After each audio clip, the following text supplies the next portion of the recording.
All right, board gaming enthusiasts, building on a little bit of mailbag here and following up on some comments. Fritz, what is on your table right now? What titles in your collection are you currently playing? That's what I'm going to push out there. And as always, the recommendations that you guys offer me, a lot of titles in my collection that I really, really enjoy playing. I have to say, I didn't discover a number of them on my own. Your suggestions played a really, really vital and interesting role. So I'm going to finish out and ask the same question. What titles are you playing right now? Now I'm going to offer up the titles that are on the corner of my gaming table, meaning in a given month right now, I cycle out once or twice a week, play it for a little bit, and kind of see where things go. These are lighter titles. We talked about a couple of weeks back, pushed up to my board gaming archive, this kind of cycle where as you jump into board games, the enthusiasm is there and the immersion is there so much, the narrative is there so much that it pulls you in. How long this cycle lasts could be a long time, could be a shorter time, and it moves in waves, literally like a cycle. But this idea that you love an experience so much, it's natural to want more. So I want more expansions. I want a bigger campaign. I want dozens and dozens of characters. And we see with a lot of Kickstarter titles that Season 1, Season 2, Season 3, X Packs, Core Plus One, massive collections that you could really play for a long time. It used to be back in the day that Fantasy Flight Games would just put out a core and then pump out X packs, big ones and small ones, just absolute crazy. And that model, it works. It's been adopted by many others. And certainly there are a number of titles in my collections that play that way. Dark Souls, the board game, being an enthusiast of it, core is fun.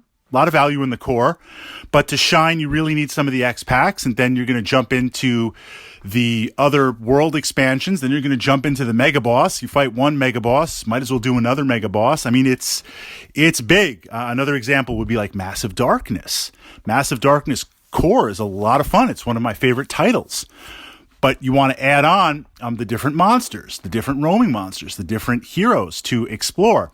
So I was kind of drawing down on that cycle. I had also completed a run through, if you make it past the first couple of Lantern years, we'll call it a success. Kingdom Death Monster. Very, very big, expansive game. If you're playing with all of the expansions, which I do, no spoilers, based on the story and how you want to progress, you don't always know what you're going to hunt. You don't always know what you're going to fight. So you got to get all the toys at the ready, but you're not necessarily going to face them on every single run through. So massive games, and we won't even get into Gloomhaven. I love Gloomy. So I say that because now I've noticed that I've been playing more compact games that are kind of set it up, play it in 60 minutes, maybe an hour and a half, maybe 2 hours, and then get out. A very, very focused game. And now that's not to say there aren't expansions or different characters, but even with the expansions, what you're playing is a very, very focused, delivered system. The type of title that you might bring to the gaming club, you bring 3 or 4 and you play it out and you have some fun. You roll some dice or you flip some pogs, cast some runes, and then kind of call it a day and go home. Is that taking a break from the expansion cycle? Can't really say. All right, so if you've been following my channel for any amount of time, you know 3 or 4 of these titles are going to be fantasy-based, RPG, dungeon crawler-based.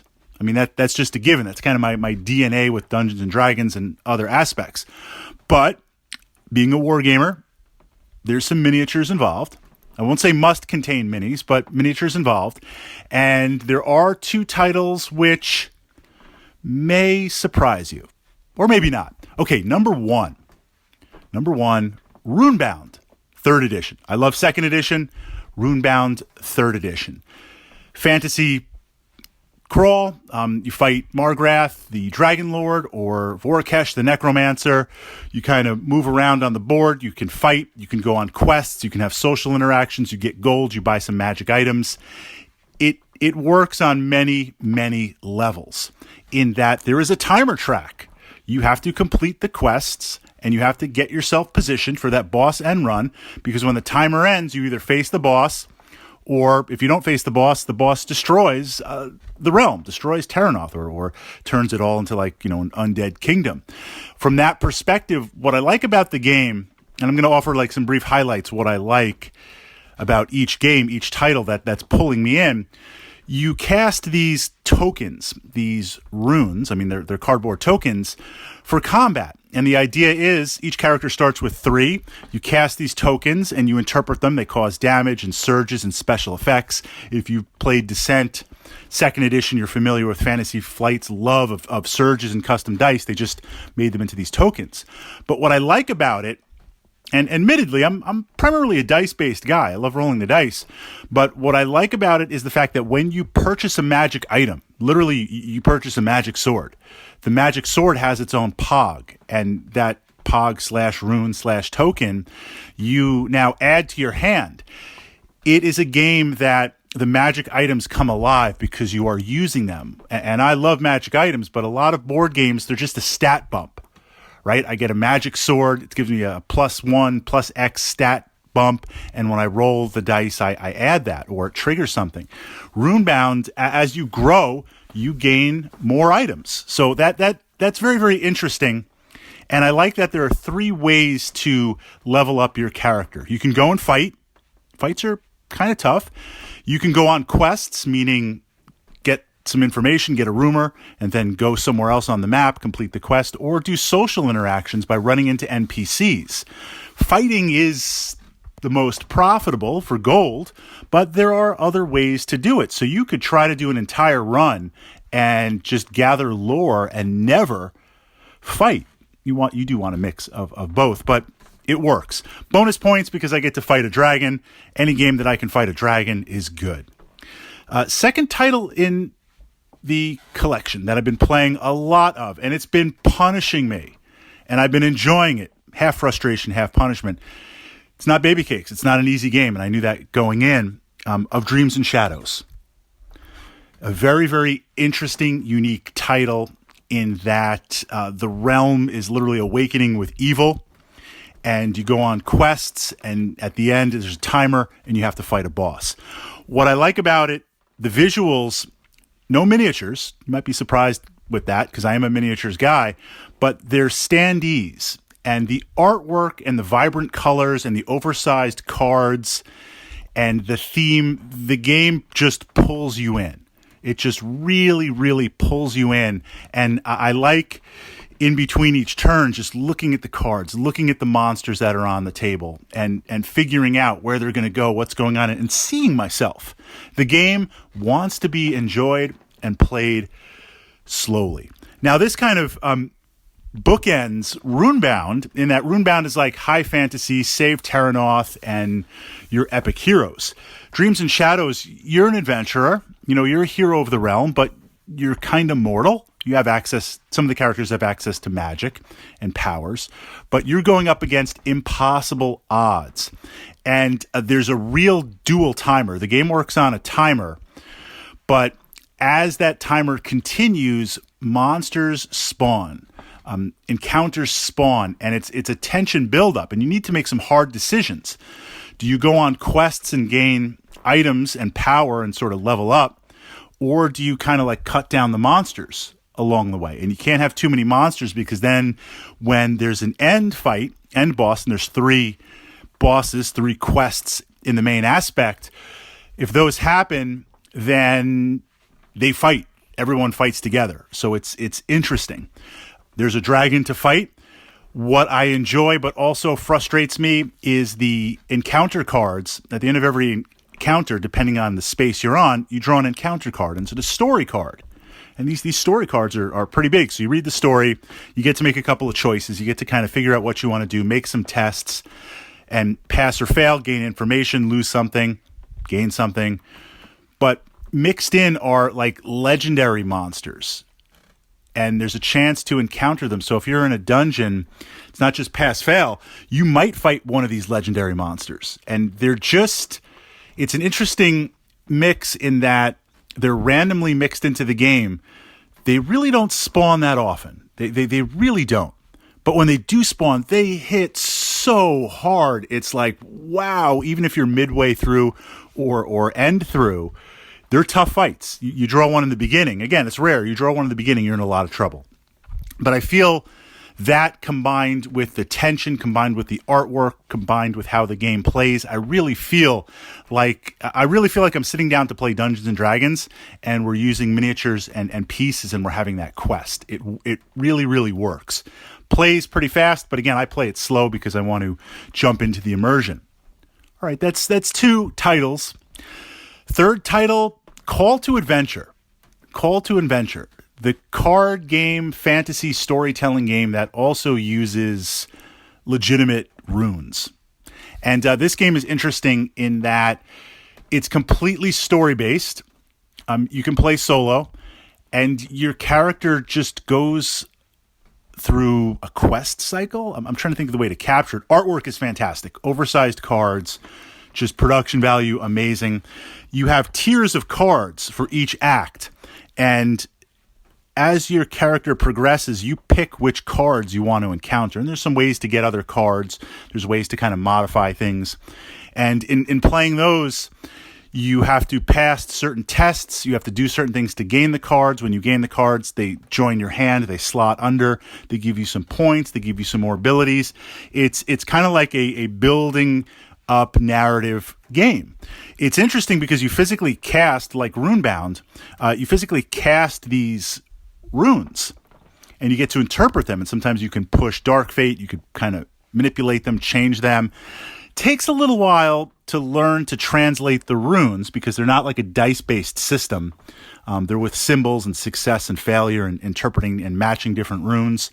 But it's a lightweight game in that the game takes you along for the story. Yes, absolutely. There's a couple of choices. It's not a Euro. It's not overly resource management, but it's fun to see how the story kind of plays out. And on a side note, I do enjoy playing it with friends, the correct group, because it's non-competitive. It's the type of game if you want to play to see how your character evolves. It's kind of like a narrative-driven NPC generator or character generator. Very, very unique title, and really enjoying playing that. Okay, we're taking that leap up to the stars now. 2 sci-fi titles. And it might surprise you if you've been following me for any amount of time. Not Zombicide Invader. I love Zombicide Invader, and I'm not invadered out. Can never be invadered out.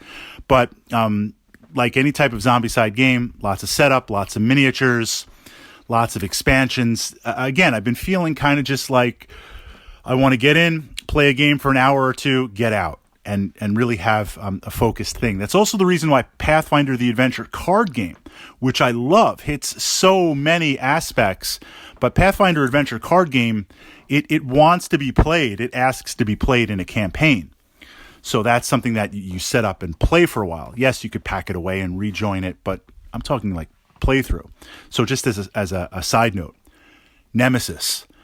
Finally figured out Nemesis. So we're pulling in the miniatures. Everything about the game is really awesome. My only minor point was, and YouTube helped, trying to figure out the rules. I don't think the rule book was that good. I don't think it was that straightforward. And I understand trying to convey the rules, especially with some of the hidden mechanics that Nemesis has. But it took me a little while to unlock that. And I'm no stranger to learning rules or playing war games, but maybe just it wasn't as intuitive as I would have liked. But a lot of games are like that. And once you kind of break through the YouTube videos and watch things, Nemesis, A+ on everything. Theme, replayability, randomness, different paths to victory. Miniatures look amazing, production value through the roof. It's like just wow. Awesome. And this is core retail. I did not have the opportunity to jump on the Kickstarter. And in that way, I'm limited to just playing and enjoying retail. And I'm trying to contain that and just keep that. But Nemesis, absolutely. Final sci-fi title, Xenoshift. This is a card-based lane battle type game. You're playing a corporation mining xenium on a world. Xenos wake up, they eat the xenium, they kind of go nuts. It's a precursor, or in many ways, to Zombicide Invader. And what's interesting about the game is it's punishing. It's a resource management game, and it's optimized in that you do the best with what you have in the moment. So you have access to certain cards. It's not really a shop, but let's call it a shop. At the beginning of the game, you deal out random items that you can buy. Robots, different types of weapon upgrades, healing kits, mines, sentry guns, things like that. And then you hire troops, you hire soldiers, you hire corporate resources, you gear them all up, and you lay them out on your lane. And then randomly cards spawn that attack, the Xenos, the aliens. And they're tough. This game is brutal. And if they make it past your lane, if they defeat enough of your cards, they attack the base. And the base has so many structure points. You lose your final structure point. That's it. The game's over. You have to survive multiple waves. And as you survive these waves, they kind of unlock. And you get new soldiers, you get new items, and it ramps up very, very fast. Sets up fast, plays fast. It's got great artwork, great theme, but in terms of punishment, it's a tough game. And no spoilers, but even as you learn the unlocks and the card combos, since the shop or the resource deck is randomly generated, and there's a lot of good stuff in there. There's just not really anything that's super terabad, but things are a little bit less optimized depending on what you want to play or how you want to play it. So sometimes the shop isn't as strong. And when the shop isn't as strong, if you are not 100% on top of resource management and a couple of different waves hit you, because the waves are random of the Xenos that attack, they can hit you very powerful. You could make it halfway through and you realize this is just going to be a last stand. The base is going to be overrun. But for what it is and how it plays, I really enjoy it. So I've been rocking these titles, and we'll see. We'll see how the cycle rides out. But I'm going to switch it over, turn it over, open it up to the comments to you guys. Games that have an RPG or a sci-fi type feel that are compact. Again, nothing wrong with expansions, campaigns, but something that we can play in a box, play 60 minutes, 90 minutes, get that experience, really get that narrative, get in and get out. And bonus points if it's not just a massive table hog, if it's kind of reasonable in terms of a board game.